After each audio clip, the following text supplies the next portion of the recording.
चाहत ने मिहिर के सामने अपने इश्क का इजहार किया और अपने दिल की सारी बातें कह डाली जो उसने इतने सालों से अपने दिल में दबाकर रखी हुई थी।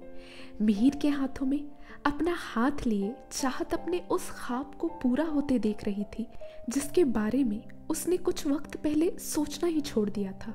अब चाहत का इजहार इश्क सुनकर मिहिर कैसे चुप बैठता। मोहब्बत तो उसे भी थी चाहत से। वो तो इस वक्त का इंतजार कर रहा था कि कब उसे ऐसा मौका मिले और वो चाहत से अपने प्यार का इजहार कर सके। बस मिहिर को ये नहीं पता था कि चाहत भी उससे प्यार करती है और वो भी स्कूल के वक्त से। मिहिर को अभी तक इस बात का डर था कि अगर चाहत ने उसका प्यार नहीं अपनाया तो उसका क्या होगा, पर अब तो उसके अंदर के सारे डर खत्म हो चुके थे। मिहिर ने चाहत का हाथ पकड़ा बड़े प्यार से और फिर उसे अपने दिल की बात बताना शुरू किया।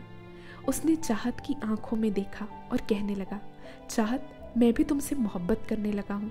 हाँ, मेरी मोहब्बत तुम्हारी मोहब्बत जितनी पुरानी तो नहीं है, पर मैं तुमसे सच्चा प्यार करता हूँ।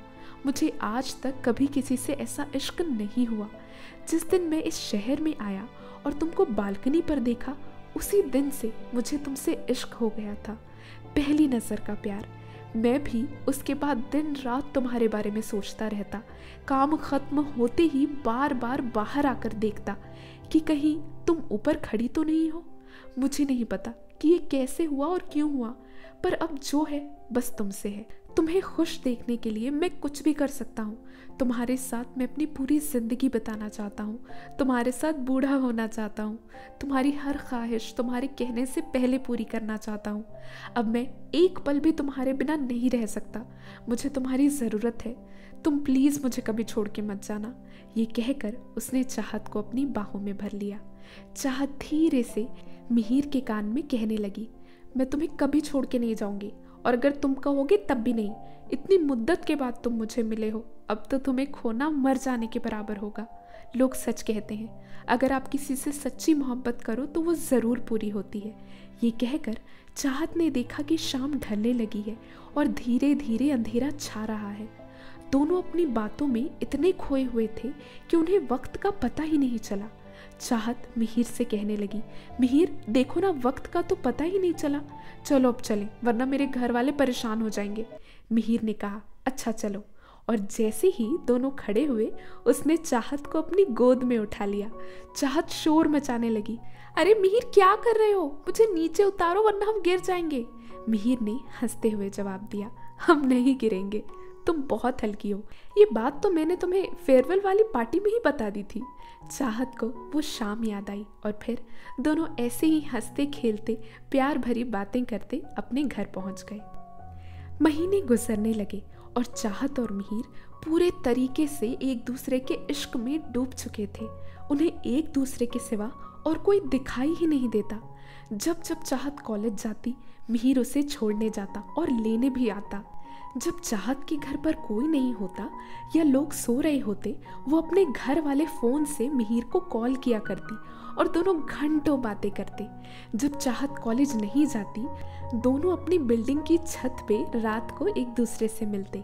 चाहत अपनी दोस्त छाया और रोशनी से कहती कि वो लोग छत के दरवाजे पर खड़े होकर इस बात का ध्यान रखें कि कोई आ तो नहीं रहा, और जैसे ही कोई आए उन्हें इत्तला करें। छाया क्योंकि छोटी सी थी, जब भी वो चाहत के कहने पे दरवाजे की निगरानी करती, मिहिर उसके गालों को खींचकर उसे शुक्रिया कहता और उसे चॉकलेट खिलाता। दोनों की जिंदगी जन्नत के समान कट रही थी। उन्हें ऐसा लग रहा था जैसे उन्हें जिंदगी से सब कुछ मिल चुका हो, अब और किसी चीज की चाहत ही ना हो। फोन पर इतनी बातें करने के बावजूद जब चाहत और मिहिर छत पर मिलते थे, इतनी बातें करते जिसकी कोई हद ही नहीं। उन दोनों को वक्त का कोई पता नहीं लगता था। चाहत मिहिर से जाने के लिए कहती और मिहिर उसे उसकी कमर से जोर से पकड़ लेता और जाने नहीं देता। चाहत उसे समझाती कि अगर वो नहीं गई तो उसके घर वाले ऊपर आ जाएंगे, और फिर बड़ी मुश्किल से मिहिर उसके लिए राजी होता। जब चाहत जाने वाली होती, मिहिर का चेहरा उदास हो जाता। मिहिर चाहता था कि वो चाहत को हर पल अपने पास रखे। चाहत भी मिहिर से एक पल के लिए दूर नहीं रहना चाहती थी, पर वो मजबूर थी।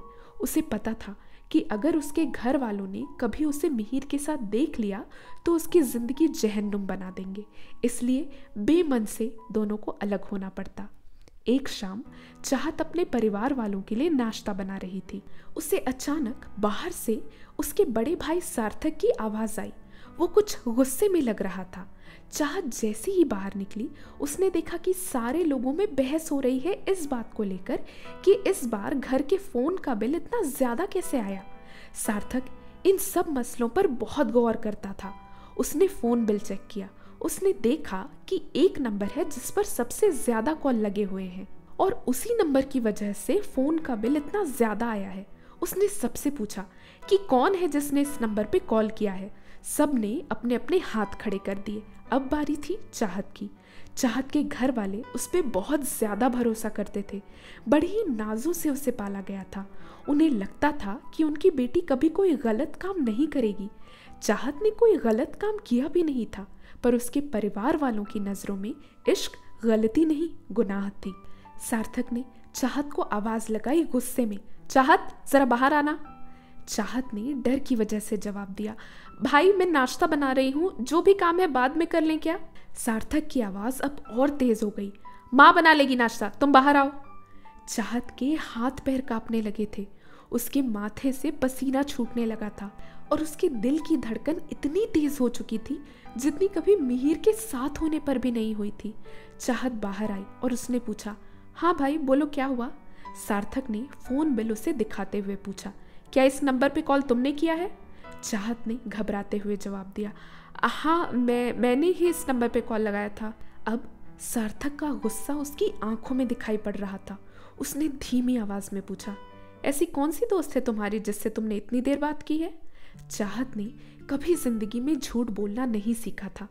वो बहाने बनाती भी तो कैसे। अगर वो अपनी किसी दोस्त का नाम लेती तो उसका भाई उससे कहता कि उससे मेरी बात करवाओ और वो वहीं पकड़ी जाती। चाहत को पता था कि आज नहीं तो कल ये तो होना ही था। चाहत के घर वाले आए दिन उसके लिए शादी के रिश्ते लेकर आते रहते थे, पर चाहत तो अपनी पूरी जिंदगी मिहिर के साथ बिताना चाहती थी। एक न एक दिन उसे अपने घर में तो बताना ही था। तो आज जब सामने से चलकर उसका भाई उससे पूछ रहा है तो उसने सोचा कि उसे बता देना चाहिए। चाहत इन सब ख्यालों में गुम थी कि अचानक उसके बड़े भाई के चिल्लाने की आवाज़ आई, चाहत मैंने तुमसे कुछ पूछा है। चाहत चौंक गई और उसने घबराते हुए सार्थक की तरफ देखा। चाहत सब बताना चाहती थी, पर अपने भाई का गुस्सा देखकर उसके मुंह से कोई आवाज़ ही नहीं निकल रही थी। सार्थक उसके जवाब का इंतज़ार कर रहा था। चाहत ने अपनी आंखें बंद की और उसे मिहिर दिखाई दिया।